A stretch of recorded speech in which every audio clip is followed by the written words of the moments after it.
Good evening and welcome to this regular meeting of the Council of the Municipality of North Perth. Our meeting date is Monday, July 21st. I had to check that, 2025. I'm Mayor Todd Kasenberg and I'll call this meeting to order. I ask the clerk to note our starting time for the minutes at 7 p.m. A warm welcome and greetings are extended to councillors, staff, delegations, and observers who will participate in this meeting, regardless of whether being physically in attendance in the council chambers in Listowel or being connected through web technologies. We begin tonight's meeting as usual with the playing of O Canada. Those in chambers as able are invited to stand.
We acknowledge that we are on the traditional land of the Anishinaabe peoples.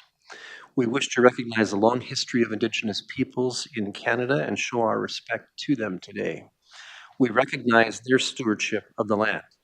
May we all live with respect on this land and live in peace and friendship. Tonight's meeting is being streamed live on the Municipality of North Perth YouTube channel and will be available there after this meeting as an archived video.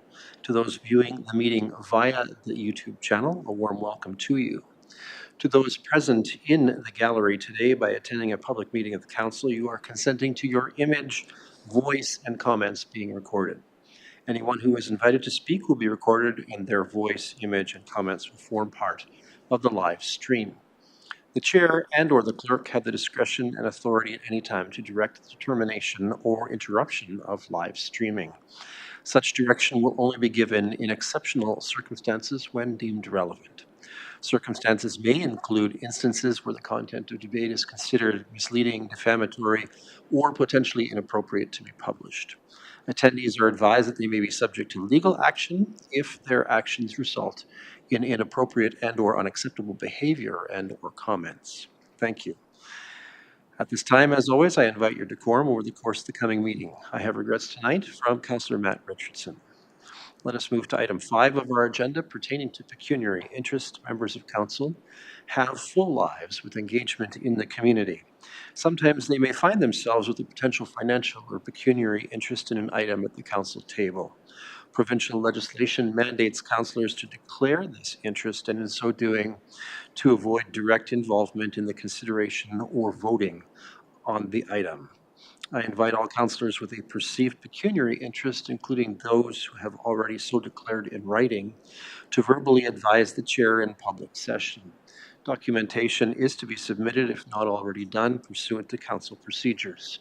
Councillors may declare now or at any point in the meeting should such interest be recognized. Colleagues, I turn this over to you. Any of you wish to make a declaration this evening? Seeing none, as chair of this meeting, I will manage the flow of proceedings tonight and largely in accord with our agenda and rules of procedure. Some may be participating remotely by web conference should they wish to speak They may draw the attention of the clerk to this using the conference technology's text chat function.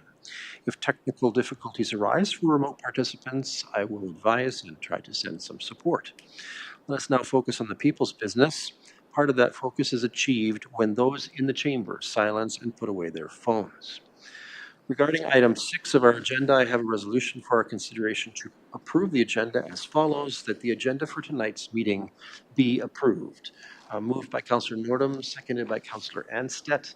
Any discussion or debate? Seeing none, let's have that vote.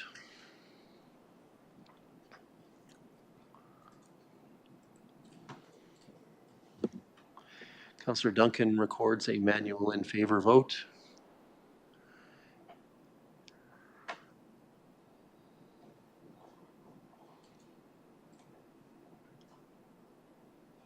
And we're waiting on one.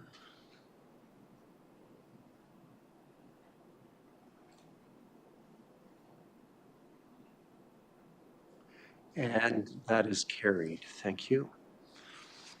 Let's turn now to item 7 on our agenda, the so-called consent agenda. Consent items are placed on our agenda because they're believed to be non-contentious, yet they may warrant council's recognition and or action. Grouping them expedites our business. However, any councillor wishing to extract an item from the consent agenda for discussion, debate, and individual action may do so. There are 19 items on our consent agenda tonight, including the minutes of our last regular council meeting and the Drinking Water Quality Management Standard Infrastructure Review Report. Councillors, anything to extract here or any corrections you'd like seen made to the minutes? Councillor Andreessen. Thank you, through you, Mayor Kiesenberg. I just want to see if we can pull out item 7.17. 7.17, thank you. Anyone else wishing to make a pull from the agenda? Councillor Nordum. Thank you, Mayor Kiesenberg, and good evening, Council and residents.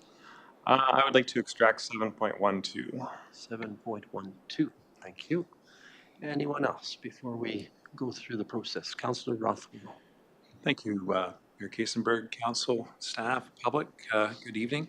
I've asked our clerk if she could circulate the actual Perth County update, May, June 2025. I believe we have a duplicate of the Perth County OPP report. I'm sure there's nothing contentious in it, but just for our information. Thank you. Okay. All right. So I think that action we can just refer to staff directly and not have to do anything further with this. Anyone else wanting to pull anything before we consider these individual items? All right, seeing none, let's turn to Councillor Andreessen and 7.17. You have the floor. Thank you, Mayor Kiesenberg. I just wanted to pull out item 7.17. It's from the town of Cobourg regarding Ontario's Bill number 5. The town of Cobourg has been expressing concerns about the fact that the pressures from the province to continue building and building homes will actually decrease really valuable prime farmland, and also in that same vein, decrease food production in our province, and the food production, of course, that supports the country as a whole. I believe we haven't supported this yet, and I wondered if it's possible that as a council we could write a letter of support that would correspond with this town of Cobourg's resolution. And I think that in this agricultural area, it's quite important for us to support that. Thank you. Okay, thank you. Let me just refer to the clerk for a moment. We have had some efforts towards 2 pieces of provincial legislation recently, Bill 5 and Bill 17. Have we actually done anything about Bill 5, first of all, just before we refine and work with Councillor Andreessen's proposal here? I know the county has, Councillor Andreessen. Through you, Mayor Kiesenberg, at the June 23rd meeting, there was a motion passed by this council about Bill 5. About Bill 5? Yep. Okay. You have the text of that? Can you pull it? The resolution was that the Council of the Municipality of North Perth supports items 7.10 and 7.19, regarding Bill 5, Protecting Ontario by Unleashing Our Economy Act 2025, and that the resolution be circulated to relevant stakeholders, including Perth Wellington MP John Nader, Perth Wellington MPP Matthew Ray, and Perth County. Thank you. Okay. Thank you. Did you want to proceed with another petition because this has a specific angle, Councillor Andreessen, or? I'm most concerned about this angle, of course. I'm not sure if the last resolution was in that same type of flavor, but I certainly would want to see our council support this particular topic as part of Bill 5. Thank you. Okay, thank you. So should we put a resolution on the floor to echo this one, just for the sake of making sure that this message is heard? I think to echo the, the resolution from the town of Coburg would be great. Thank you. Okay, so consider that moved by Councillor Andreessen that this council sends a letter of endorsement or support for the letter received from the Corporation of the Town of Coburg pertaining to Bill 5 provisions and implications. And certainly the circulation list should include the Premier, the local MP and MPP, and who else would you like CC'd on this? Other usual suspects? What about the Minister of Housing? Sure, Minister of Housing. Minister Flack, yes. Thank you. Okay. Minister of Agriculture too, I assume, would be useful. Okay. So let's add that to the list. Got something for us? All right, so moved by Councillor Andreessen. Can I call for a seconder? Councillor Blazic, thank you. Any discussion or debate on this one? Councillor Nordham. Regarding Bill 5, yeah, I do agree with this angle. There is some things in Bill 5 that I don't totally love, but I don't totally dislike either, so I won't be in support for this motion. Thanks. Okay, thank you. Anyone else wishing to comment at this point? All right, this has been duly moved and seconded. I think we're ready for the vote then. Let's have it.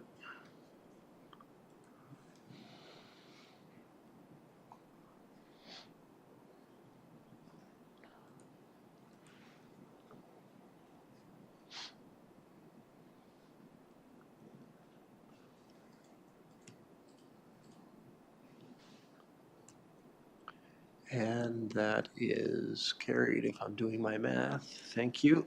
All right, let's turn to 7.12. That was you, Councillor Nordham. Thanks, Mayor Kiesenberg. It's always good to get correspondence like this. Some kudos goes towards our Parks and Rec department. And I know there's a lot of excited parents and children out there in Gallenstown. And also, I think some kudos goes towards my co-councillor, Councillor Andreessen. I know that she brought this forward to our Parks and Recs department during the election year. She was out talking with some people from Gallenstown.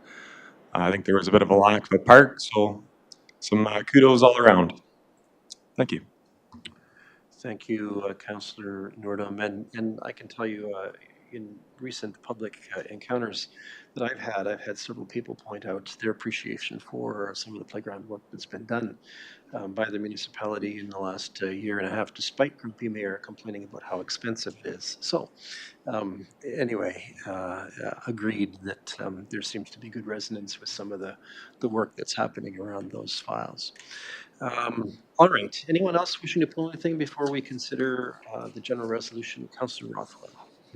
Thanks very much, Mayor Todd. I forgot to request this, so I'll do so now. Item 7.11, the Blue Water Recycling Association, second quarter 2025 industry report. Just for council's information, as your Blue Water Recycling representative, at our last meeting, we were talking about the Ontario proposal regarding rolling back some of the regulations regarding producer responsibility. And specifically, there's 3 items that the province currently has out through the Environmental Bill of Rights registry right now for consultation. One is to extend the recovery target deadlines from 2026 through to 2031, so that's giving more time for the producers to meet those targets. Secondly is canceling planned expansions into multi-residential buildings, schools, and public spaces, which is a issue for us here locally because we have been receiving those benefits and continue to receive those benefits because we have provided them already. And third is an issue of specific concern is allowing up to 15% of producer recycling quotas to be met through incineration and energy recovery, none of which are permitted by provincial regulation currently. So the industry association that Blue Water Recycling Association is part of is in the process and has expressed concerns to the province, but I just thought this council should be at least aware of these matters and just know that your representatives through Blue Water Recycling Association have made their concerns known to the province. So just for your information. Thank you for sharing that with us, Councillor Rothwell. Some of that seems a little puzzling, if I may say that use that word. Okay, Mr. Hackett, I hate to ask, but do you have anything on this one that you'd like to add? I know this is an unusual request, but hello, everyone. No, I don't really have anything to add. I could echo what Alan has mentioned. I know I've spoken to Michelle Courtney about it and I asked her for her opinions, and she's kind of holding off until she actually has the details that she'll be able to provide. I know we're waiting for that, and hopefully by the time budget rolls around, we'll be able to reevaluate what our plan is moving forward. okay, but there could be budget implications. Is that what I'm hearing? I don't think it would be a great amount. It has to do with the collection for ICI. Industrial, commercial, and institutional. Whether right now we've been doing that at a small cost per year, but there could be an increase in that because the way the program's structured right now to start in January would be only residential. So the trucks right now, the way it's looking, they cannot commingle residential with business, so they'd have to send a separate truck to collect from businesses and industry. That's the way it's standing. That's what they're trying to approach right now with the makers of the plan and see what could be done about that to try to amend that, because it doesn't make a lot of sense to have a separate truck go. But right now the producers don't want to see it commingled. Interesting. Okay, thank you. All right, anyone else with something to pull at this point before we consider the general resolution here for the consent agenda? Seeing none further, as follows, that consent items 7.1 to 7.19, including the DWQMS Infrastructure Review Report, be received for information, and the minutes of the July 7th, 2025 regular council meeting be adopted. Moved by Deputy Mayor Callum, seconded by Councillor Rothwell. Any discussion or debate? Seeing none, let's have that vote.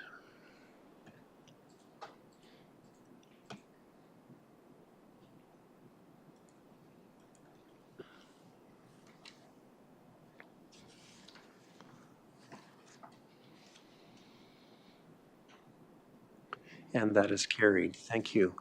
At this time, we'll move forward in our agenda. We can skip past agenda item number 8 because we do not have any delegations to council tonight, nor do we have public meetings that would warrant a recess from council for consideration. That brings us to item 9 of our agenda. First, let us consider an item for the Corporate Services Department under item 9.1 of our agenda. In item 9.1.1, council is presented with a report that provides insights into possible future directions for rates charged for stormwater management. It is noted that there has been some deficit or gap regarding costs versus recovery from rates, and that it would be responsible to create a stable, dedicated funding approach for related assets. Tonight I'm calling on Ashton Romany, our treasurer in North Perth, to address this item. Welcome, Mr. Romany. Thank you, Mayor Kasenberg, and good evening, members of council. So as part of the 2025 business plan, staff committed to conducting a stormwater rate review to bridge the funding gap in municipal stormwater infrastructure. So in Q2, through RFP, staff retained Watson and Associates to conduct the study. They are in attendance tonight for a presentation, so I'll keep my overview brief as it's in close alignment with the report that's before you. So with the introduction of the Municipalities Reserve Fund bylaw last year, the first iteration of the financial forecast indicated the stormwater reserve would be in a deficit of just under $7 million by 2034. This assumes limited funded contributions, primarily from the existing special area tax levy from listable properties. With increased pressure on stormwater management program activities, both within and outside of listable, it is prudent to review the existing current funding model to bridge this gap over time. Given that this is a common pressure many municipalities experience in Ontario, a dedicated stormwater rate are becoming a common funding tool to address the funding shortfall for this type of infrastructure. This follows close alignment with the treatment of user pay entities such as water and wastewater. Lastly, the recommendation seeks to provide direction to conduct further analysis on certain settlement areas and rate models. This will allow staff, along with Watson, to perform a more detailed analysis to bring back to Council for further consideration. So without further ado, I'd like to pass it off to Nancy Neal from Watson for their presentation. Thanks, Ashton, and good evening, Mayor Kaysenberg and members of Council, staff, and the public. I am going to share a presentation. If someone could let me know that you can see that. We are seeing it. Okay, that's great. Thanks. So I'm just going to take you through a presentation that will kind of give you the purpose of what we are doing in the study, give you an overview of stormwater management and the things that we need to consider in the study, the legislative context that stormwater falls into, as well as talk about different potential rate structures that are out there for potential consideration in the future. You're not going to be seeing a rate calculation of any type tonight. That'll come in a future meeting, as Ashton noted, and then talk about the next steps in the study process. So the purposes of this meeting are really to present the preliminary estimated costs that the municipality needs to spend over the next 10 years for their stormwater program. It includes both operating and capital expenditures, and to provide council an understanding of what that fulsome financial need is. Now, I do say it's draft because we are still working with staff to refine what's going to be included, and the timing of a lot of the projects may change as well for the capital side of things before we finalize the study. But we also want to provide an overview of the potential funding mechanisms and rate structures that are available to municipalities, with their advantages, challenges, and the implications for the municipality, and to receive some feedback on funding options to help guide the development of the rate structure recommendations in the subsequent phases that'll be coming in the study. So for just an overview of what stormwater is mainly rainwater and melted snow that runs off lawns, streets, and other land surfaces into your stormwater system. It comes from hard surfaces such as pavements and roofs that prevent the precipitation to naturally soak into the ground.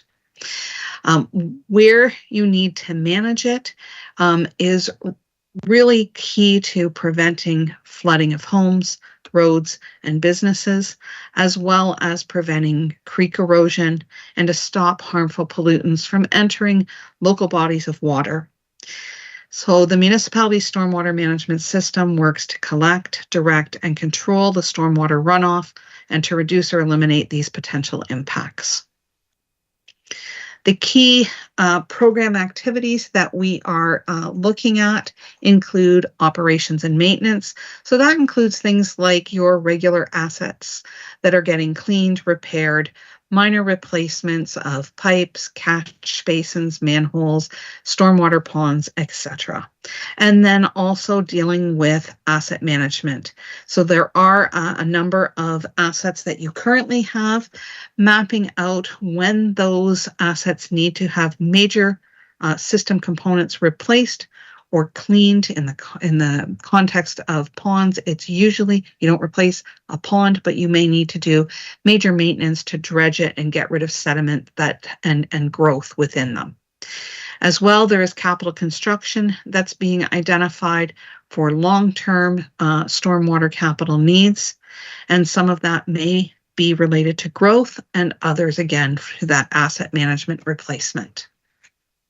Engineering and design of what's needed to oversee the capital system improvements, and as I mentioned, growth. And you do collect some development charges in certain areas for growth-related stormwater works, as well. A lot of the developers that are doing subdivisions, for example, are required through local service requirements to put some assets in place directly to service their development.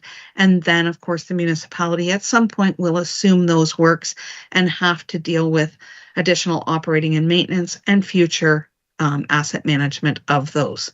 So really, we're looking at the fulsome costs and the longer term implications on what you need to recover to ensure that your storm system is working and functioning well. With legislative requirements, stormwater fees that are set are governed by a number of different pieces of legislation, including the Municipal Act, the Sustainable Water and Sewage Systems Act, because stormwater does fall under the definition of sewage, the Water Opportunities Act, and the Infrastructure for Jobs and Prosperities Act, which specifically Ontario Regulation 588.17 requires municipalities to undertake asset management plans for all services that they provide. Other legislation that also governs the management of stormwater is the Ontario Water Resources Act and the Environmental Protections Act. So I just want to note that under the Ontario Water Resource Act, both wastewater, or what a lot of people call is like sanitary, and stormwater are considered sewage. We do not have to embrace full cost recovery in a rate the way that we do for water. However, it is encouraged, and at some point in the future, with additional legislative changes, it may become a requirement, similar to water, to have full cost recover from a dedicated rate. So there are a lot of municipalities that have been moving to this type of dedicated rate over the past decade and a half. Going on, stormwater capital infrastructure needs. We're looking at a number of different sources to develop that forecast. That includes your 2025 budget and 9-year forecast, the life cycle analysis of the inventory of those existing assets, the 2025 asset management plan, your development charge background study that was undertaken last year for those growth-related works. As well, there is an area specific in the Northeast Master Plan area that there's a specific development charge on. And then through other discussions with municipal staff, because they're working directly with the system and understanding the particulars of it, there's a lot of things that we're looking at to ensure we're capturing all the needs possible for capital. The draft capital needs and financing, you'll notice that for 2025, there was just under $52,000 needed to be spent and approved in your budget. However, going forward from 2026 to 2035, that next 10-year period, there are a lot of works that are coming due, mostly related to the linear infrastructure that equate to almost $24 million. So it is a substantial amount of work that's coming down the pipe in the future years for you that are going to have to be identified. Now, we always undertake rate calculations in inflated dollars. We want to make sure if we're building in a rate that we understand that, over 10 years, there is going to be inflation. Based on the past 11 years with construction indexes, there's been an average of about a 4.5% annual increase on capital. That comes from Stats Canada information. The last 4 to 5 years have been significantly higher than that, but it has been coming down recently. So we have looked out over a longer period of time for that inflationary impact that we have built into these numbers already. So again, the forecast is draft. The timing of some of the projects in that 26 to 35 period will be refined through further discussions with staff. And then we will be using that to undertake the rate analysis and come back to you. Some of the major projects that make up that 23.9 million includes the replacement and oversizing of the Victoria Street trunk, the replacement of pipes over 60 years old that are in alignment with road reconstruction projects anticipated, and then as well as some climate change projects that will help to mitigate climate change impacts going forward. For the life cycle costs, or those asset management costs, based on your 2025 asset management plan, it didn't include all assets for ponds, manholes, and catch basins. It did include all of the linear infrastructure. However, since 2000, there has been many ponds added and assumed for growth-related areas that will build on this in the future. But right now, what you're looking at is almost $60 million worth of assets related to stormwater. And if you were going to invest an amount of money every year and put it into a reserve fund, invest that so that it can grow, so that in future years, you have what you need when assets come due for major maintenance and replacement, you would need to invest about $796,000 a year. As well, you've got your ongoing day-to-day operating expenses that we need to embrace. We have looked at increases in assets that are going to be managed by the municipality that result from assuming works within new subdivisions over this 10-year forecast period. We've also applied some inflation to your current operating expenses with 2.5% on average annual increases for salaries, wages, and benefit costs, and 2% inflation on all other operating expenses.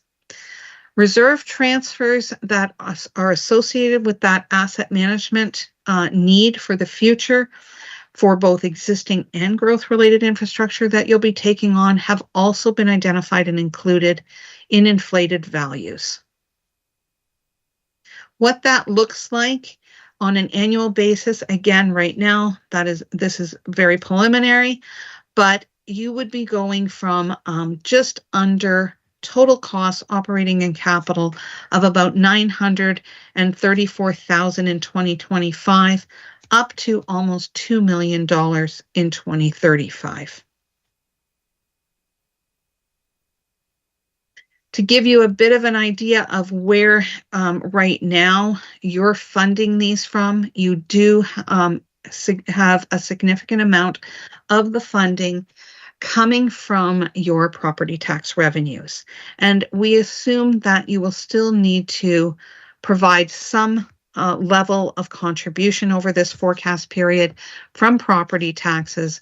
But then when you get into the more specific areas that where most of the infrastructure is in place, you have a dedicated rate right now in Listowel that you get about $300,000 from, and there's about $65,000 coming in this year as well from grants and other revenues. What that means, though, in future years with the additional costs that are coming at you is that through the stormwater billing, instead of just recovering $300,000, you will need to recover between $900,000 and $1.5 million almost over that forecast period. When I look at the stormwater areas, right now, as I mentioned, you're collecting that existing rate in Listowel with about 4,000 properties or roll numbers that that bill goes out to.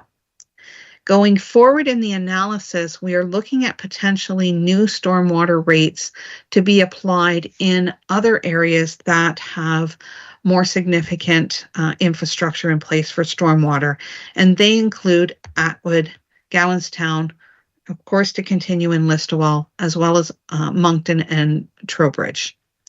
So right now, municipal drainage charges that would normally be charged in areas outside of Listowel would not be collected if this dedicated rate was in place. What this means is adding to that initial customer count, it would increase to approximately 4,940 properties. As well, we'd be adding properties as the municipality grows in the future over the forecast period. As I mentioned at the onset, there are a number of different types of rates, dedicated rate structures that are out there. What's important to identify is making sure that there's an appropriate charge parameter over which costs can be distributed. So there's varying levels of equity that you may want to consider based on the type of structure that's available. Of course, we want to make sure there's parameters that should be in place to ensure that there's a link between the benefit that's being derived from the service and those that are paying for it. And of course, we also need to consider in there the ease of calculation, the data available to calculate it, not just for this rate study, but annually going forward for staff to be able to update that, and the reliance on the different assumptions that are in there. Cost of administering a dedicated rate varies depending on the type of rate structure you have in place. And of course, public understanding is very important too. And for the public to understand how they may or may not be able to control how much their bill is. If you think of water usage, for example, if you want to be conservative and not water outside, you're going to have a lower water bill than if you do go out and water your lawn every night. So as I mentioned, there are a number of different types of rate structures out there right now.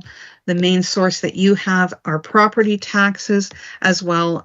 That special area tax rate in Listowel is still based on a calculation that uses assessment of the property, so the value of the property. It's very easy to calculate. It doesn't have a lot of equity. The value of your property doesn't necessarily dictate how much water is running off of it. You and your neighbor could have the same value, but you could have a gravel driveway and lots of grassed area, and they could have paved over everything and had extra structures out on their property. And so their runoff would be much more than yours. Although your assessment is the same, you'd be paying the same amount right now. It's easy to administer because it goes with everything else with property taxes, and it's easy for the public to understand because they understand that assessment value of their home. So it's easy to implement on that tax bill.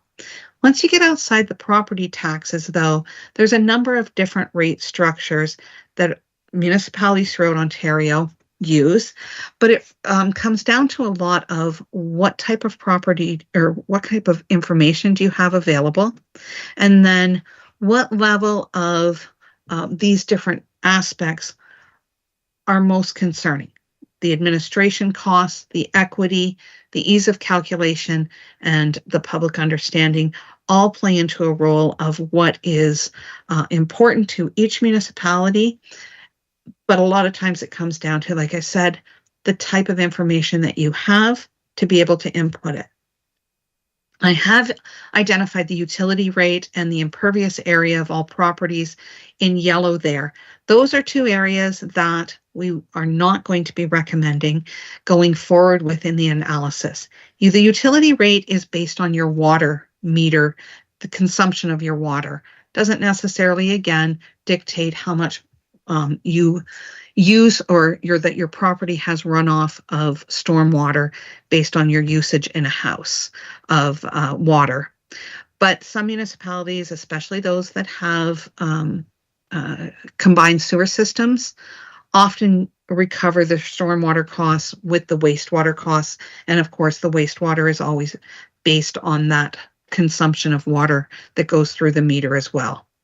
The other most difficult charge to put in place, although it has the highest equity, it's also the highest level of cost for administrating and very difficult for the public to understand, is impervious area.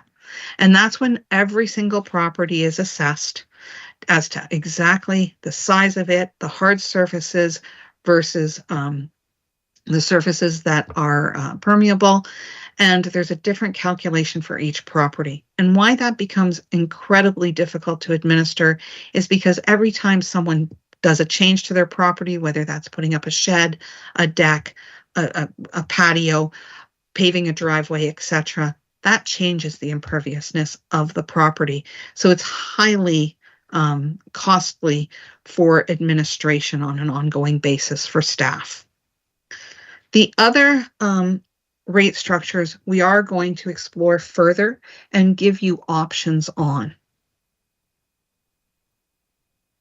So with the property tax, as I mentioned, you take all of those costs and that you have to recover, both operating and capital, and you divide that into the total value of the assessment to come up with a tax rate that would be applied against your assessment for each property. When we look at other types of rate structures, one of them is a flat rate. And that really just looks at the number of properties that are contributing to the system, and it divides the costs into that number of properties, and you get an annual charge per property. Now, you can vary that, and some municipalities do vary that and have properties that are sized for small, medium, and large, residential or non-residential, to help try and provide a little bit more equity. So you can vary the flat rates by type and size of property. There's also just area rates where you take the total costs and you divide it by the size of the property instead of the number of properties. And then again, depending on the size of your property, that rate per acre, for example, or per hectare would be applied to your property size. Both of those rate structures can be undertaken because that data is available through the tax rolls and or through GIS capabilities and other data that the municipality has. When we look at that, we can also look at a modified flat rate that is based on average runoff coefficients by property types. And I've put an example in here. So for residential, depending on the type of property it is, a site area might, that is smaller, 0.18 of an acre, if you think of a new home that's being built in a subdivision, it probably has a runoff coefficient of around 0.425.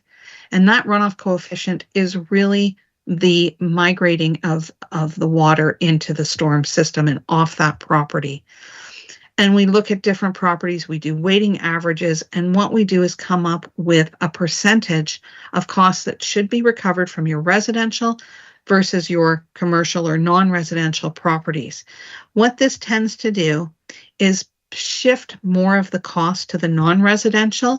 If you think of a mall or a plaza that's almost all asphalt and buildings on it, they have a lot of runoff, where a home with grass and gardens has less. And so then you start to get more of the equity, where more of that runoff that's going in from commercial and non-residential properties are being recovered from that dedicated rate. What that ends up looking like is we would split the costs proportionately based on those percentages, and then we would divide the portion of costs related to residential into the number of residential properties, or the portion of costs for commercial into those commercial or non-residential properties to get an annual charge for residential versus non-residential. You can also undertake the same similar types of calculations based on actual land area and a runoff coefficient that would have to be calculated for each property. Again, you get into a more administrative costs for this, and it becomes more difficult. Similar though, instead of dividing it into the number of properties, you start dividing it into the land area of the properties that fall into each of the categories to get an annual charge per acre. Just so that you're aware, you do have runoff coefficients that are part of your approved design standards for new development that developers have to align and make sure that they are providing. And there is a range for all of the different commercial and industrial properties, as well as different types of residential units, including institutional residential units. If we looked at those ranges and took an average of them, those are the runoff coefficients that we would be using for that modified calculation basis. So going forward, we want to make sure that council is comfortable with us considering the new areas under this dedicated stormwater rate where there is those stormwater assets in place or will be in the future as growth happens. And then confirm that the 4 rate structures that we will continue to consider and calculate under going forward in the next steps would be that special property tax levy for the expanded serviced areas, a flat rate per property, a flat rate per property that is varied by property size and type, and that modified flat rate based on average runoff coefficients by property type that you have already approved in your design guidelines. For next steps, we then will refine all of the capital and operating expenses, the timing of it, and run those rate calculations to bring back to council for consideration of preferred options, present that rate calculation first to staff, prepare a study to provide all of the details on what is been undertaken and what is going to be recommended, and present those study findings back to council, including what those rate forecasts will be for implementation. And we are looking at a 2026 start date for that implementation. And obviously, we are also considering phasing in rates over the forecast. That's my presentation, and I would be happy to answer any questions that you have. All right, thank you, Nancy, for your presentation. Colleagues, questions or first comments? Councillor Duncan. I guess my major question is to do with the hamlets that we're going to consider adding this to. I think most of us are well aware that stormwater assets in many of these hamlets are minimal at best. There's no curb and gutter on any of the streets. And much of the water relies on infiltration to get away. So I'm just wondering, how are we considering these areas for this rate? Because I know I'm going to have residents ask me, like, I don't have stormwater management, so why should I start paying for it? So I'm just wondering, are we going to get a report back on the areas that are being considered for this as to whether they have stormwater infrastructure, or how are we going about this? Yeah, through the mayor to Councillor Duncan, staff have looked at where stormwater assets do exist, and that is where, as mentioned, Atwood, Gowanstown, Moncton, Trowbridge, as well as Listowel, are the areas where there are stormwater infrastructure in place. Some of them are obviously smaller than others, but those are the areas that are in place.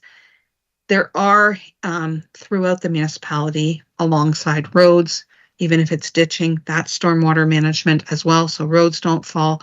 So some municipalities actually look at recovering stormwater in their rural areas for those ditching of the ditches and stuff along roads on a municipal-wide basis. And so Others just look at the more hamlets and urbanized areas where there's more stormwater infrastructure assets in place. And that's what is being considered for these areas to look at including going forward. There are assets there that have to be maintained and replaced. And that's why we're looking at these areas for inclusion in the rate structure. And certainly Ashton or other staff that may be there tonight can add a little bit more detailed information if that helps. Mr. Ropp appears to be approaching the podium, so I guess we'll give him some leeway. Through Mayor Kastenberg, to add a bit more to the context to the question from Councillor Duncan, the consideration of the extra hamlets, in a short answer, yes, they all do have some form of stormwater management. Yes, some of them are quite outdated and antiquated, so they will be needed to be upgraded in the future. And currently also, using Atwood as an example, a lot of stormwater control through the hamlet is currently utilizing municipal drainage works to convey those stormwaters through the town to outletting structures. And part of the consideration is currently anytime work has been done within those municipal drainage works, the assessed value for those works is taken under block assessments and conveyed back to the homeowners within that area. These types of rates would hopefully help clean up that type of assessment and making it easy for residents to understand. As Nancy said in her presentation, that we all have a part to play in stormwater management, even though it's not easily seen as curbs and gutters and catch basins. The hope is when a lot of these pieces of infrastructure get updated in the future, that they will conform to, current as day standards that require, upsized systems and updated systems.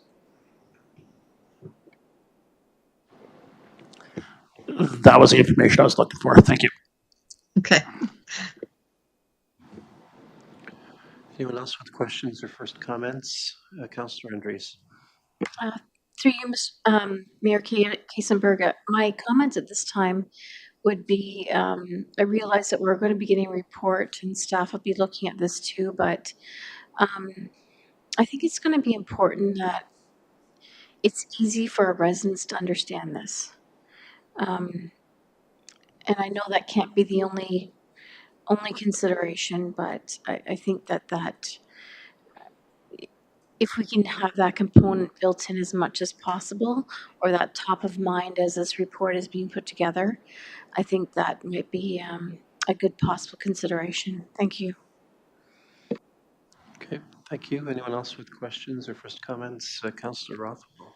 Thank you, Mayor Todd, and thanks for the presentation. The question I have is when we're looking at the areas for these our hamlets as well as service neighborhood areas like Listowel and Atwood, I presume are we going to be using the new county official plan designations as opposed to our current designations? Mr. Romani looks like he would like to answer that question. Yeah, through Mayor Kasenberg, yes, we'll be using the updated boundaries. Fair enough. And just further, Mr. Ott made an answer to Councillor's question there regarding Atwood specifically, or any hamlet where we have our municipal drainage works where there's already an assessment. So I just want to be clear, we're not looking at sort of a two-pay system here where they're assessed on a municipal drain and then they would be assessed the storm rate, or how do we make sure we're not double charging? I just want to be clear. Mr. Romani. Yeah. Through Mayor Kasenberg, so similarly right now for any property that's within the Listowel boundary that would be affected by a municipal drain assessment, none of the residents pay, and the municipality pays directly out of the stormwater reserve from the revenues that we do collect from the special area tax levy.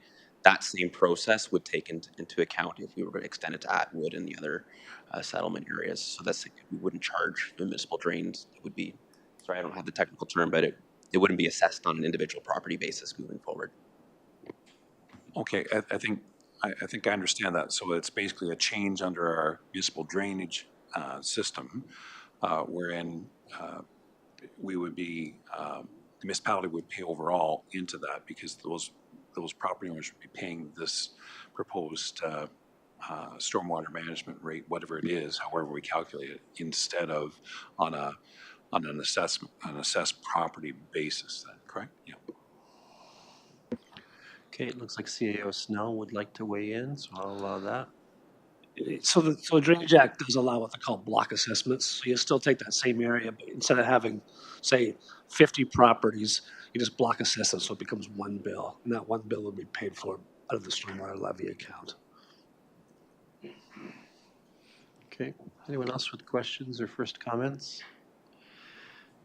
Can I ask, I'm not too certain that, and I think it aligns with Councillor Duncan's earlier question, but when I think about the possibilities here, and I just want to make sure I understand, it strikes me that Listowel may have sort of, and I'm using a straight term here, but like a higher density of stormwater assets and infrastructure that is slightly better in terms of its function, I could be wrong, than you would see in Trowbridge, for example.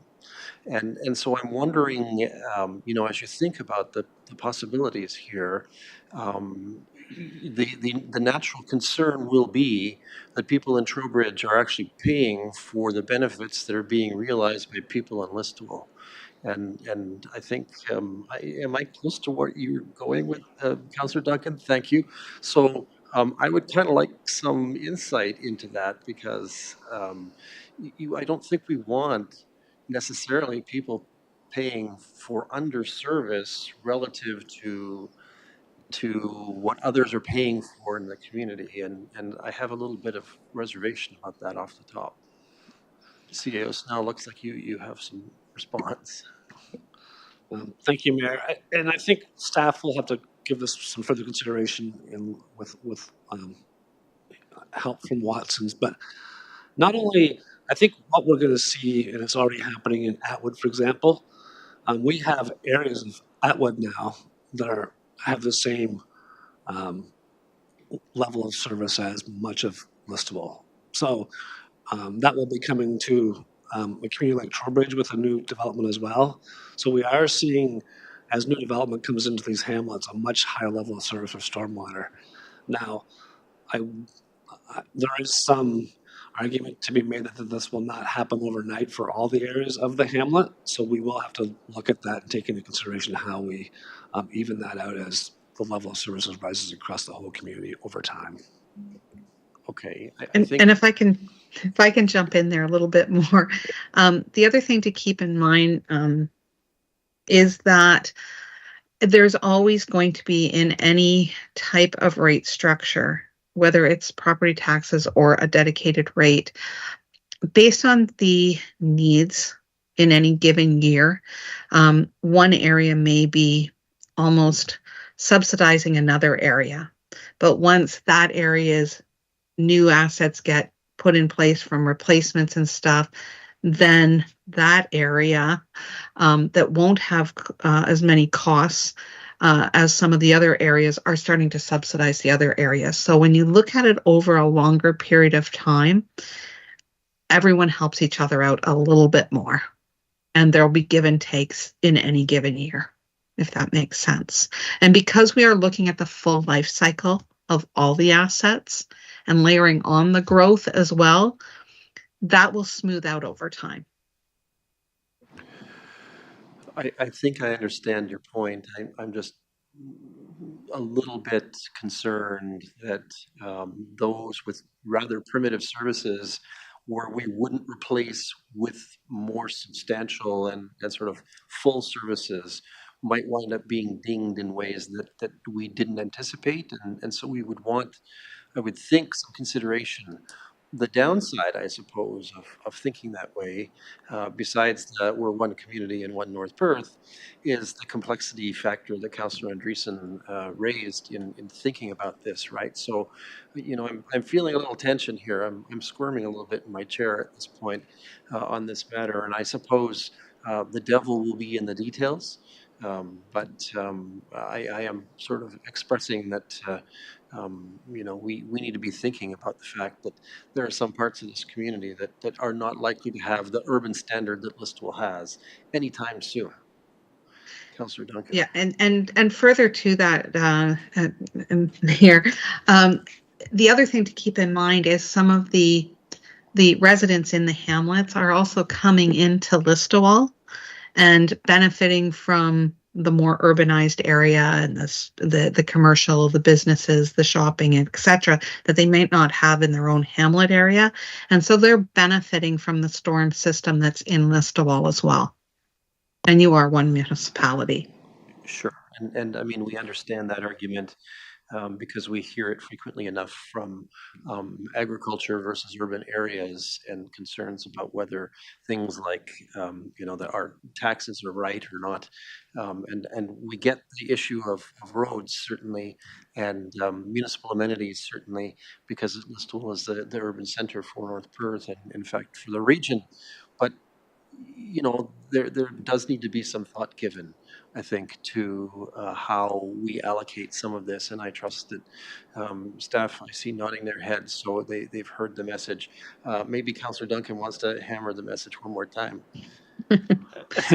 I just want to be sure that, and I think the best way to convey this message is that we're very clear with the residents what our future capital stormwater infrastructure plans are, so that people know that maybe in 10 years you're going to get upgraded stormwater management down your street if you start paying into it now.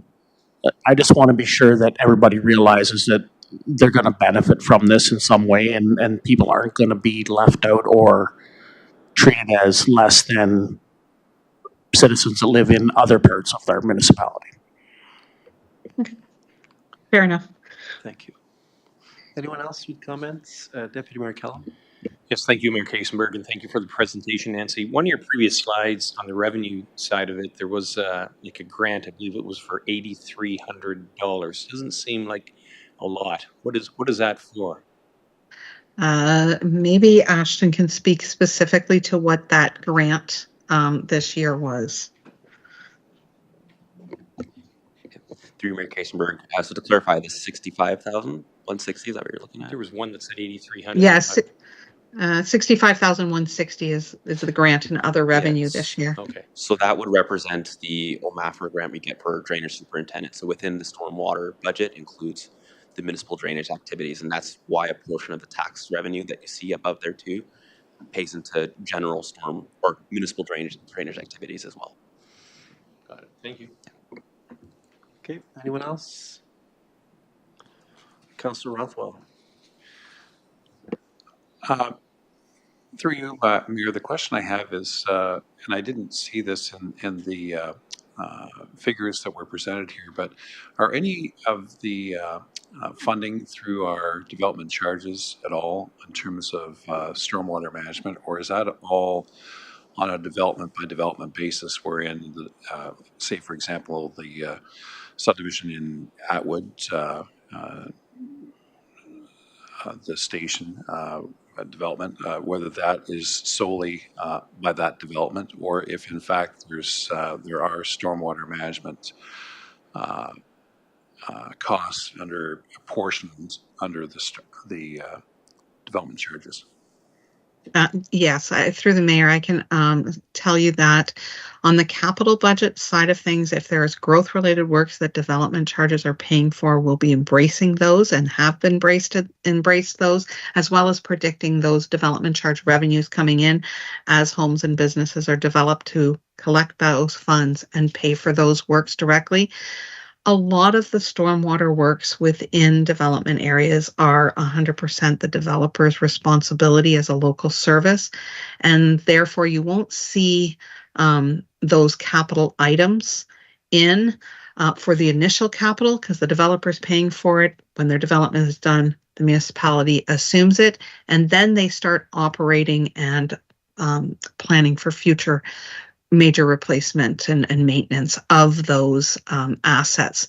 So there are a couple of different development charges in place for some stormwater works, and where that is, we're embracing both the capital and the revenue into the calculations. So really what you're seeing here is the net of all costs that would have to be recovered from the dedicated rate. Thank you, through you, Mayor Todd. Thank you, Nancy, and staff, I'm sure are aware where I'm going to go with this, as well as council. But I think it's very important that we embrace the development charge portion for stormwater management. It's just a matter of the province of Ontario doesn't seem to want us to embrace it as much as we need to. So we have expressed those concerns through the province, and I'm sure staff is well aware of that concern that we've expressed, and I'm hopeful that the province is actually going to pay attention to not only us, but others throughout the province, that all components of development charges are critically important to municipalities, but clearly in this presentation tonight, stormwater management components are also critical for us. Absolutely. Thank you, Councillor Rothwell. Councillor Blazek. Thank you, through you, Mayor Kaysenberg, and thank you for your presentation, Nancy.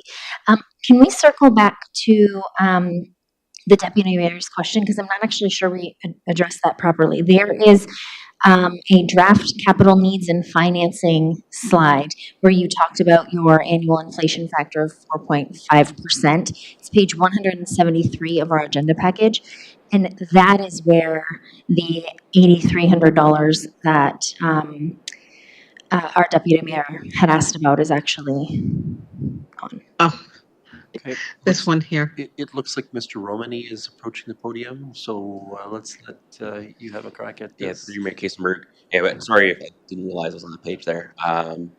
I'm not sure. I probably have to defer to Nancy, but we can certainly take it back. There's a whole rate calculation model that feeds in. There's very different inputs, and I'm not too sure on that $8,300.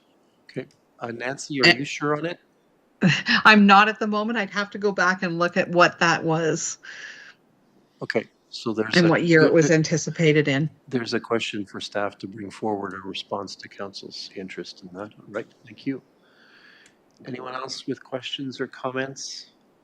I have a resolution for consideration, colleagues, as follows: that the Council of the Municipality of North Perth receives the stormwater rate study funding model prepared by Watson & Associates Economists Limited for information, and that Council directs staff to conduct public engagement and further analysis of stormwater rate options for the communities of Atwood, Listowel, Moncton, Trowbridge, and Gowanstown based on the following rate structure models: a flat rate per property, a flat rate that varies by property size and type, a modified flat rate using average runoff coefficients by property type, and a rate based on property tax assessment. Can I call for a mover? Moved by Councillor Nordum, seconded by Councillor Andreessen. All right, colleagues, any discussion or debate further on this? Strikes me that we need to see where this goes at this point, but Councillor Rothwell. Just through you, Mayor, just before we vote on this, I just want to make sure that when we are going to be going out to the communities, is that we actually go outside of the Listowel ward, that we actually go in, say, for example, to Kurtzville, like, even though it's not included, but anyways, areas outside of the Listowel area, so down to Atwood, down to Moncton specifically, so that those people within those communities will have the opportunity to go within their community by our staff and consultant to express their concerns and hear the information regarding each of the proposals. Okay, so some commentary then to staff and consultant on the consultation model and making sure that we reach into places in and throughout North Perth. Any other comments or questions on this matter at this time? All right, let's have that vote.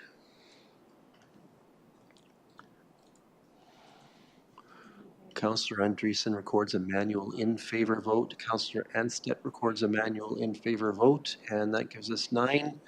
That motion is carried. Thank you. Thank you so much, Nancy, for joining us tonight. And thank you, Mr. Romani. Let's turn to item 9.2, an item from the Operations Department. In item 9.2.1, Council is asked to approve a tender for a box culvert replacement on line 75 in the Elma Ward to proponent Keyswetter Excavating in the amount of $480,490.50, excluding HST. Mr. Ropp, some brief comments on this proposed engagement, if you like. Good evening again, Mayor Kasenberg and members of council. A little bit lighter of a subject for you now.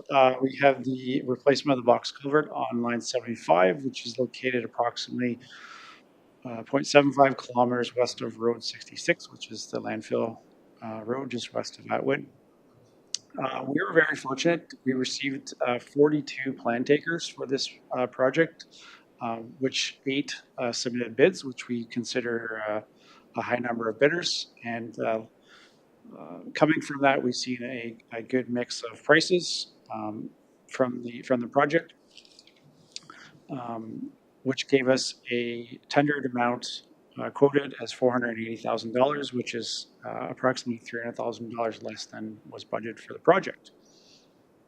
The municipality, as well as our engineer, has worked with the low bid contractor, being Keyswetter Excavating, and has had no previous issues. Therefore, we're recommending that council award North Perth tender 5635-25 to Keyswetter Excavating. Be happy to answer any questions. Thank you, Mr. Robb. Colleagues, questions or first comments? Councillor Duncan. Thank you. This is going to be a precast unit then, right? Through the mayor, correct, it'll be a precast concrete structure. Thanks. Thank you. Anyone else before we consider the resolution? Councillor Roth. Thanks, Mayor Todd, through you, and thanks for the report, Matt. I would also note that the proposed completion date by the end of October is fantastic. I presume it's on the basis that it's a precast, so hopefully good weather and so on will see a successful completion of that. Thank you. Thank you. Anyone else before we consider the resolution? As follows, the Council of Municipality of North Perth awards request for tender NP 563525T, North Perth Structure 075115 box culvert replacement line 75 contract to Keyswetter Excavating Inc. of St. Clements, Ontario in the amount of up to $480,490.50, excluding taxes. Moved by Councillor Johnston, seconded by Councillor Rothwell. Any discussion or debate? It's always a good day when you see big discounts against what you expect, right? Okay, let's have that vote before it gets away from us. Councillor Anstead and Councillor Andreessen record manual in favor votes. Councillor Nordum records a manual in favor vote. Our computers appear to be updating at this moment. And that is carried. Thank you. Thank you, Mr. Ropp. Let's turn to an item from Environmental Services Department under item 9.3 of the agenda. It's item 9.3.1. The Manager of Environmental Services brings forward a report that shares our engineer's recommendation endorsed by staff for the engagement via agreement with Aqua Aerobic Systems and its Canadian supplier, ACG EnviroCan Inc., with the intent for provision and supply of various equipment related to effluent filtration and pumping at the municipality's wastewater treatment plant. Boy, I've got some big words in there. This approval would authorize relevant design work with the proposed technology at a cost of $1,857,854 plus HST. Mr. Hackett, our Manager of Environmental Services, is here to address this. Mr. Hackett, please. Thank you, Mayor Kasenberg and Council. Yes, this is for the wastewater treatment plant to replace the existing filters. It's original equipment, and the pumps are also original. They're about 30 years old now. VEI are the consultants on this project. We have a current estimated total cost of the project to be $7,401,000. That would include all the engineering, the equipment, and the construction.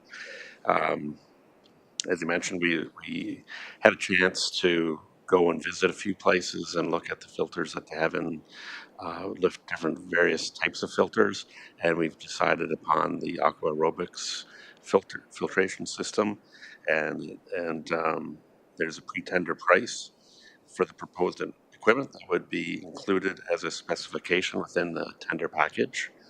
To complete the process engineering design prior to tender, Aqua Aerobics requires us to sign the attached supplier technology and equipment engagement agreement, which is just a fancy word for a pre-purchase agreement.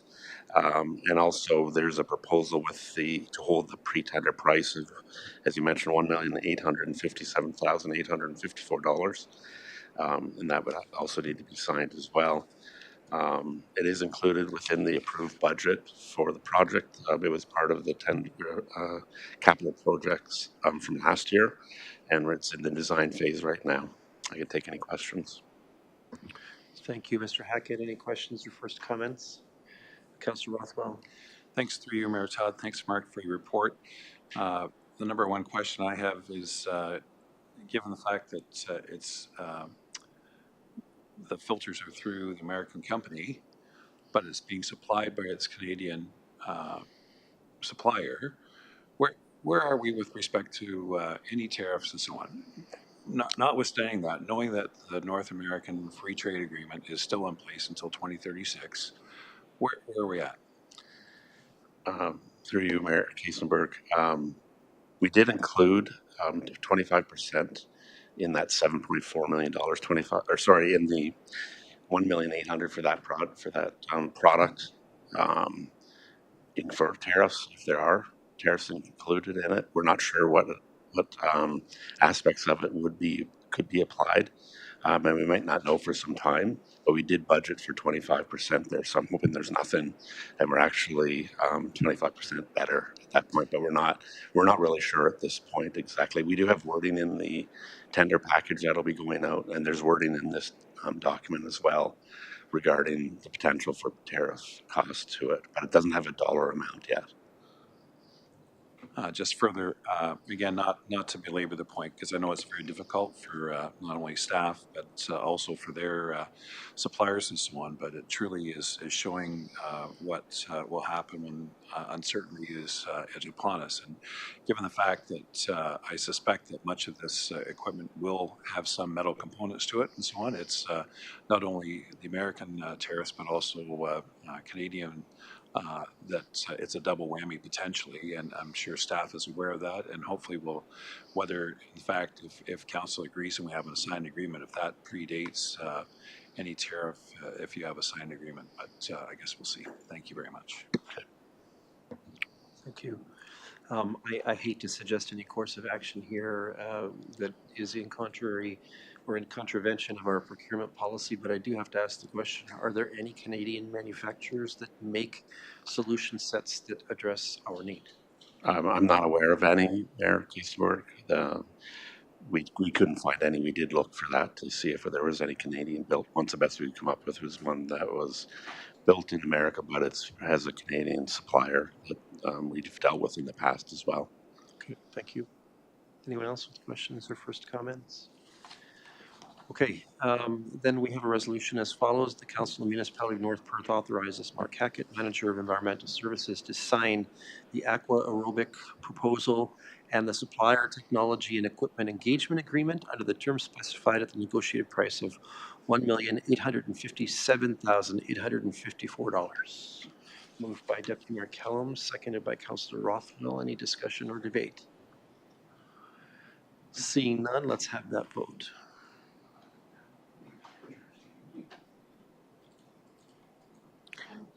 Councillor Andreessen records a manual in favor vote.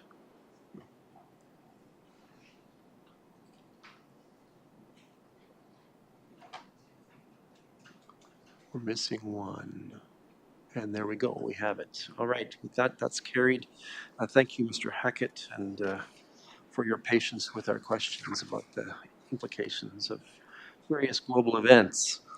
All right, next we'll consider an item from the Facilities Department as item 9.4. In item 9.4.1, staff invite council to initiate work towards the expropriation of property to support trail connectivity in a 90-meter segment between Listowel and Gowanstown, just north of Line 87, on the North Perth Trail. North Perth Manager of Facilities Jeff Newell is here to update us on this specific project. Mr. Newell, the floor is yours.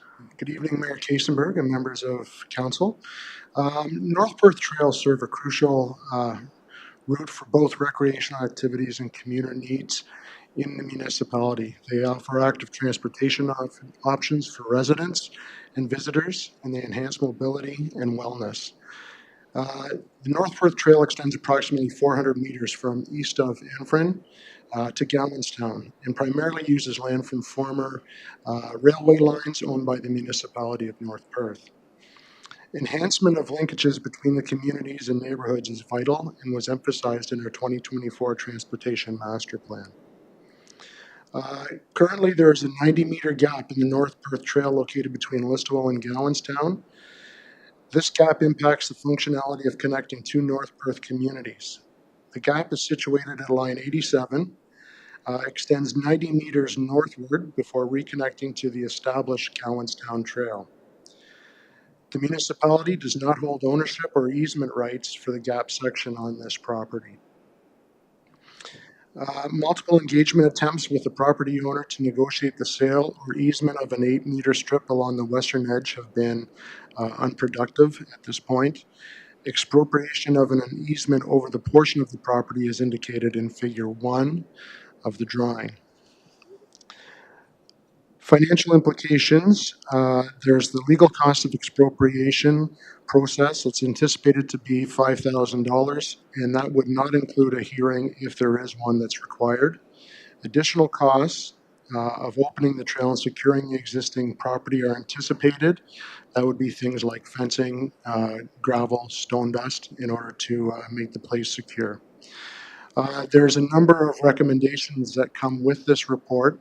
They were crafted as a team as well as with legal counsel to make sure this process of expropriation is followed properly.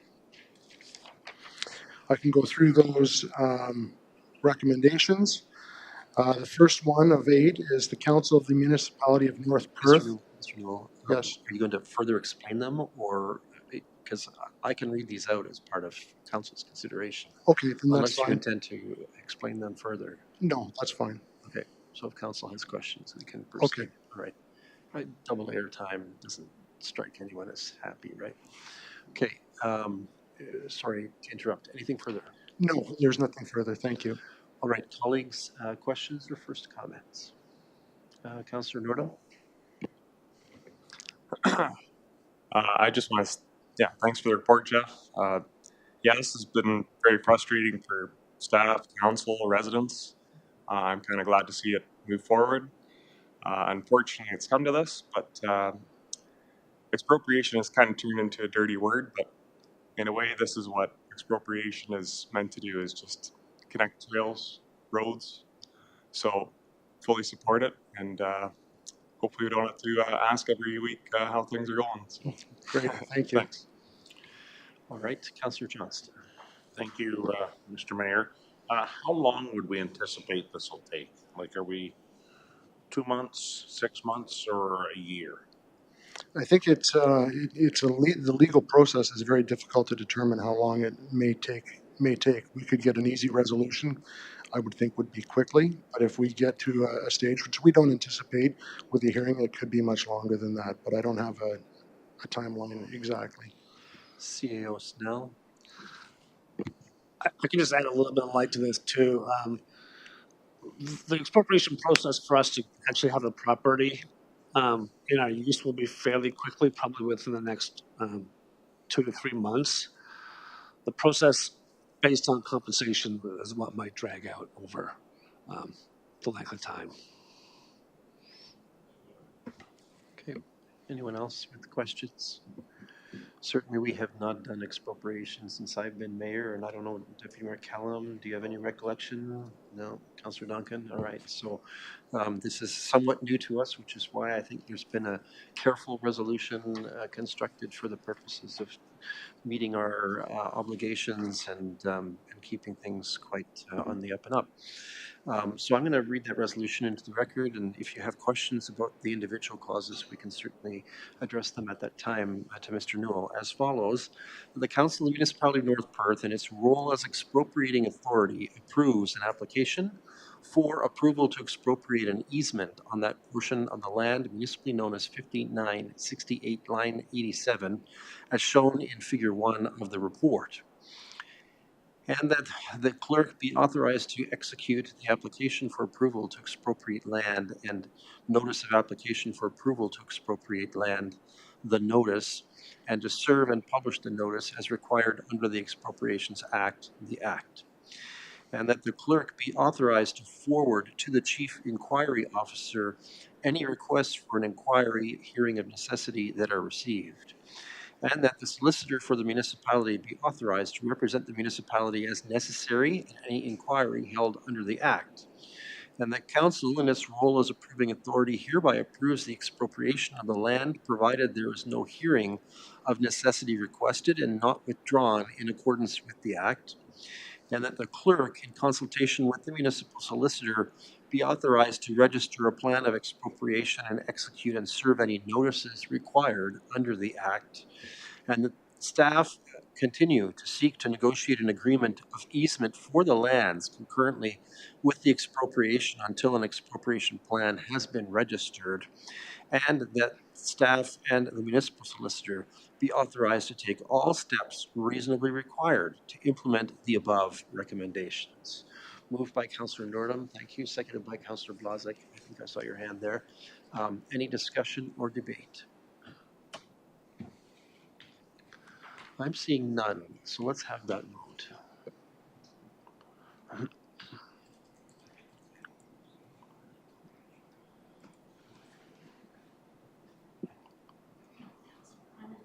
Councillor Andreessen records a manual in favor vote. Councillor Rothwell records a manual in favor vote, and with that, it is unanimous. Thank you, Mr. Newell, for your work thus far, and the fun begins for you and for the clerk and other entities who need to act further. All right, next we'll consider an item from the Strategic Initiatives Department is item 9.5.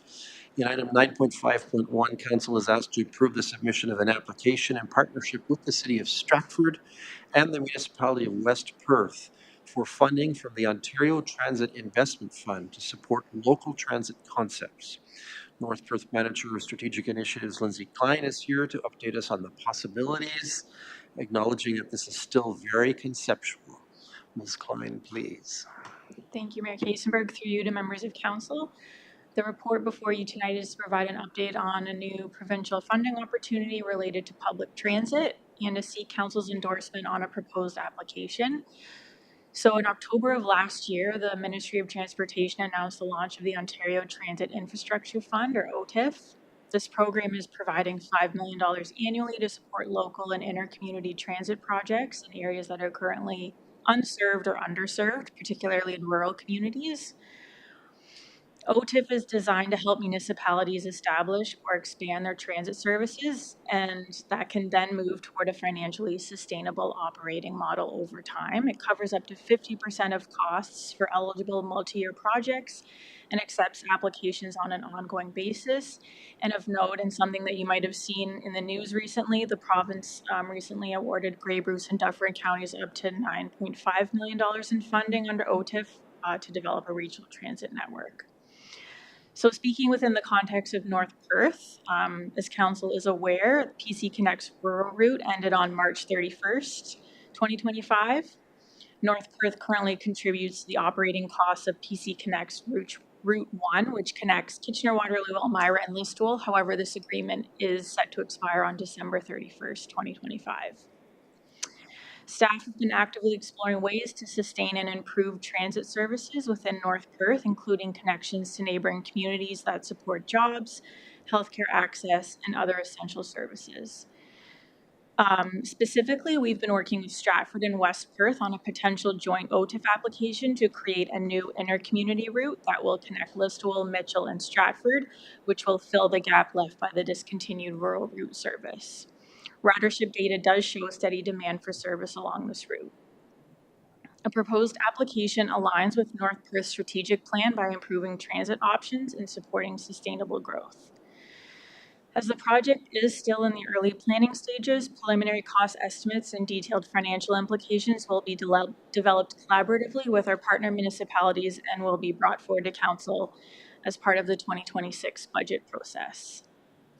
So the recommendation before you tonight is that Council endorses the submission of an application to OTIF in partnership with Stratford and West Perth, and that staff be directed to bring forward future transit-related costs through the 2026 budget process. Thank you. Colleagues, questions or first comments? Councillor Rothwell. Thank you, Mayor Todd, and through you, thanks, Lindsay, for the presentation. Can you just remind me and perhaps us, the council, regarding the last report that you had regarding transit? I believe that was a funding application we're making jointly with the City of Stratford and the Town of St. Mary's. Can you just tell me where that fits into all this transit piece, please? Sure, through the Mayor to Councillor Rothwell. So we are currently working on our transit needs assessment, which we did receive $50,000 of grant funding through the federal government for that, and that was in partnership with North Perth. So through the months of May and June, we were doing public engagement with that, with the public, as well as we had our consultants here presenting to council. They will be back hopefully later in the fall. The plan is November to present their findings and their recommendations. But with, transit is kind of an evolving project, and because we won't get the results from that needs assessment until later in the fall, we kind of want to get moving in terms of our application to OTIF. So we just want to get the ball rolling with that at this point in time. Good. Thanks. Just further through you, Mayor Todd, thanks for that. I presume then that the information that our consultants are working on will be utilized in terms of this application or implementation if we get the funds. Is that right? Correct. Yes, we are keeping the consultants in the loop in terms of this process and vice versa. Thank you. Councillor Andreessen. Thank you through you, Mayor Kaysenberg, and thank you to Ms. Klein for your report. I just want to say that I certainly see the need for increased public transit. I certainly hear about this need through some of the social services networks that I am part of. I guess I'm a little bit nervous, and I think that perhaps we need a bit more time of debate in the future about public transit here in North Perth. And my concern is this, is that if we are to be successful with this grant and we move ahead with this project, what happens if we can't sustain it? Because the last project that was currently operated through Perth County wasn't sustained. And that caused huge issues in this community because now people relied on that transportation and now it's gone. And yes, we're looking at it again, but will we take it away? And so I really feel that, perhaps we need some more debate and perhaps at another time. Because certainly, we may want to pursue this grant, but indeed, are we going to be serious about, these kinds of transit projects, or is it just, we're going to try it with a grant, and when the grant is gone, the transit is gone? I think that it's something to think about in terms of long-term commitment would be my concern. Thanks. Thank you. Anyone else? Questions, comments? I will say simply this.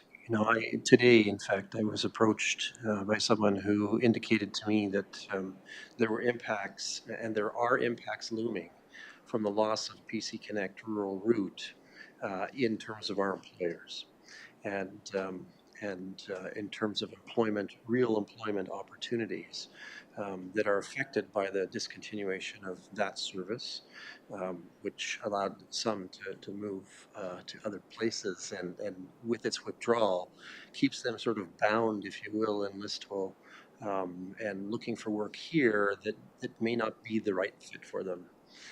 I also look in the sort of short-term future and see, the potential value of the work that is coming from our consultant, and we've heard bits and pieces of the inputs that were received by them, and some of the impact stories that were received by them, and I think that as we ponder that future, we have to think about a range of factors that are going to emerge. But even more importantly, I think about 2040.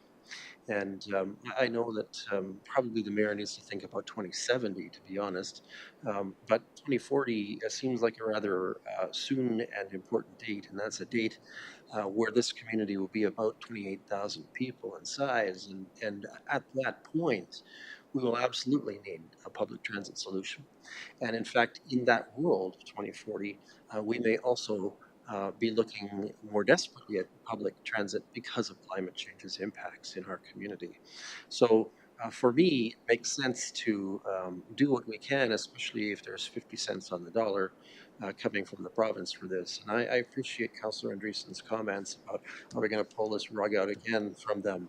But I believe that the expression strike while the iron is hot might be appropriate to this opportunity, and that would be why I will support this. Anyone else? All right, let's consider the resolution then as follows. The Council of the Municipality of North Perth endorses the submission of an application to the Ontario Transit Investment Fund, or OTIF, in partnership with the City of Stratford and the Municipality of West Perth, and that staff be directed to bring forward future transit-related costs through the 2026 budget process. Can I call for a mover?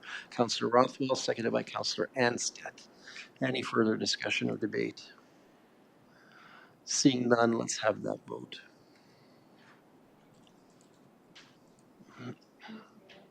Councillor Andreessen records a manual in favor vote. Councillor Rothwell records a manual in favor vote. And we have unanimity there. Thank you, colleagues. That is carried. And Ms. Klein, we look forward to the opportunities that lie ahead for you too.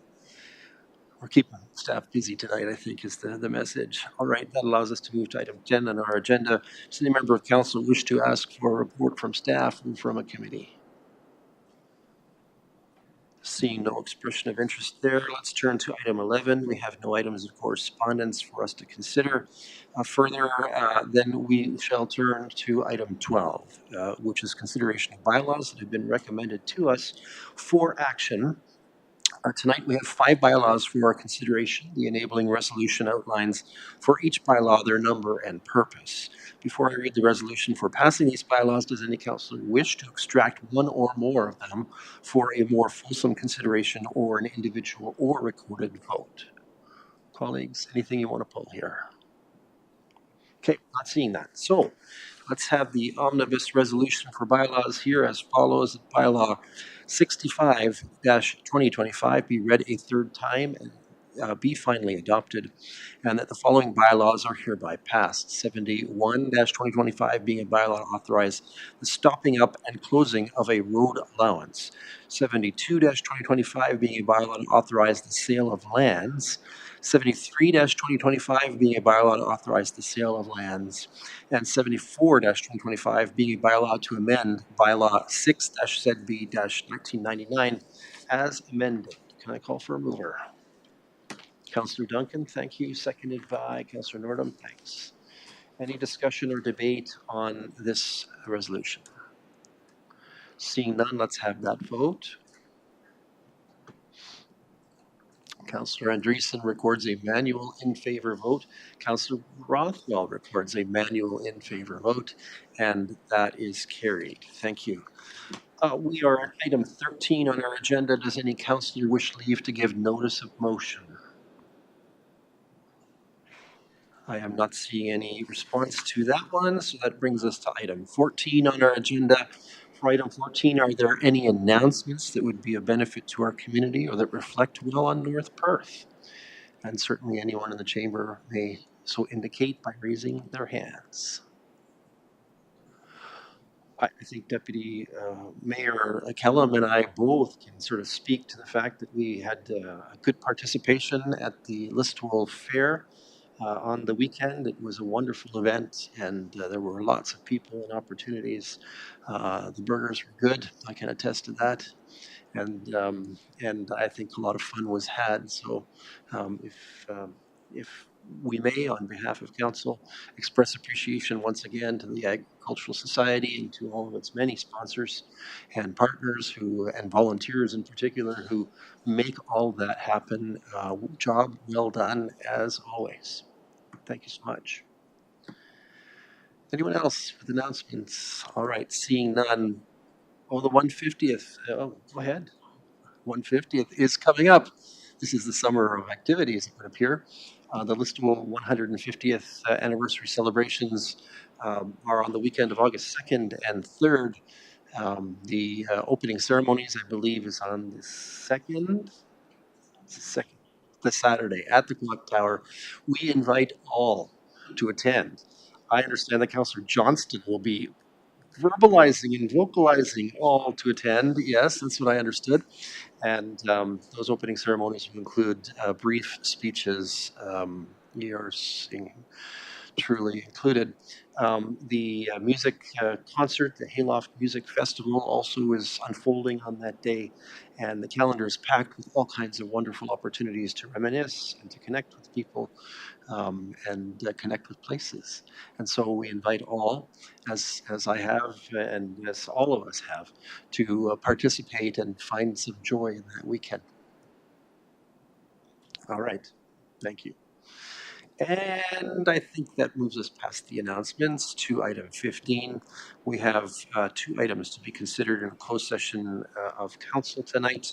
I'm going to read the resolution that enables us to go there, and it is as follows. Council proceeds in camera at 8:41 p.m. to address matters pertaining to the following. First, a proposed or pending acquisition or disposition of land by a municipality or local board regarding property described as Plan 165, lots 11 to 15, part lots 16 and 17, S Main Street Lot 15 and part lots 16 and 17, N Alma Street RP 44R 671 part PT Part 1. Oy. And then a trade secret or scientific, technical, commercial, financial, or labor relations information supplied in confidence to the municipality or local board, which if disclosed could reasonably be expected to prejudice significantly the competitive position or interfere significantly with the contractual or other negotiations of a person, group of persons, or organization regarding Plan 44M41, Block 36, and Plan 44M41, Part Block 38. Can I call for a mover? Councillor Johnston, thank you. Seconded by Councillor Anstey. Any discussion or debate on this? Seeing none, let's have that vote. Councillor Andreessen records a manual in favor vote. Councillor Rothwell records a manual in favor vote. And with that, we have 9 votes accounted for. That motion is carried. We will now enter into a closed session meeting of council. Those who've not been invited to remain should exit the chamber at this point. It will take us a few moments to reset audiovisual connectivity for the purposes of our meeting, and we will close the doors to the council.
All right, we are resuming our regular open council meeting at this hour, and I can confirm that council did discuss the matters that were identified in our enabling resolution for a closed session meeting of council, and did give staff direction pertaining to a matter that was considered, the essence of which will remain confidential at this time, for the reasons stipulated in our enablement of closed session. Council has a mandated good practice acts near the end of its meeting agenda to confirm all of its actions and business of its meeting through what is called the confirmatory bylaw. I will now read the enabling resolution for a confirmatory bylaw as follows: that bylaw 75-2025, being a bylaw to confirm generally previous actions of the council of the municipality of North Perth, is hereby passed. Can I call for a mover? Thank you, Deputy Mayor Kellum. Seconded by Councillor Nordum. Any discussion or debate? Seeing none, let's have that vote.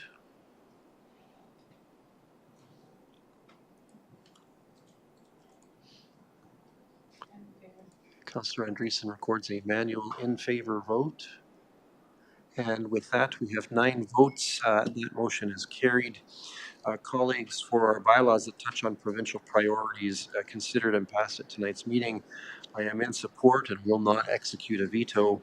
This information will be provided to the clerk as part of my required duties as mayor. And finally, colleagues, we have completed the deliberation and taken action on the business that was put before us tonight. It is therefore appropriate to consider adjournment. As follows: the council meeting adjourns at 9:20 p.m.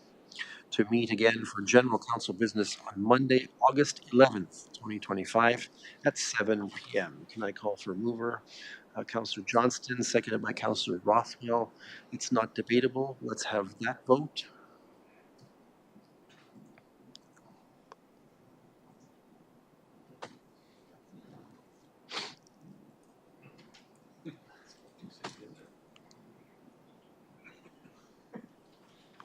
And that is carried. Colleagues, our next regular council meeting is Monday, August 11th, 2025 at 7 p.m. We will celebrate Listowel being 150 between now and that date. So please make it a priority to attend.